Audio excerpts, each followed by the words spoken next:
Welcome to everyone. बर्तमान आसतु गोटे नुआ खबर आसी समग्र राज्य में उत्तप्त खरा को नहीं विद्यालय एवं गणशिक्षा विभाग तरफ गोटे नुआ नोटिस आसी।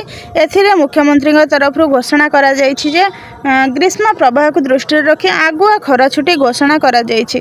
अर्थात समस्त राज्यर विद्यालय स्कूल कॉलेज अंगनवाड़ी सबू किछि बंद आगुआ छुट्टी घोषणा करा जायछि एवं यही छुट्टी घोषणा एप्रिल 27 तारिख सारा राज्य में जारी करा जायछि। पूर्ववर्ती समय धार्य अनुसार मे 6 तारिख छुट्टी होबार थिला, किंतु वर्तमान समय उत्तप्त ग्रीष्म प्रवाह को आखिरे रखी एप्रिल 27 तारिख समस्त अनुदान प्राप्त बेसरकारी सरकारी विद्यालय सबकिछि बंद रहिबो।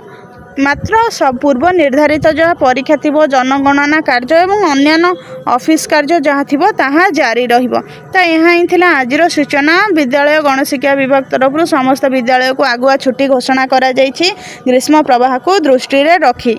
यहाँ ही थिला आजिर तथ्य। जदि आपको भिडियोटी भल लगी थाए तेबे ताले आम चैनल को लाइक शेयर सब्सक्राइब करंतु एवं आगामी भिडियो रे ग्रीष्म प्रवाह को आखिर रखी विद्यालय छुट्टी करा जायछि। मात्र पिला मानक पई जो होमवर्क हॉलिडे रो दिया जायछि घरोई पाठ दि जायछि ताहा परवर्ती भिडियो रे आलोचना करिबा।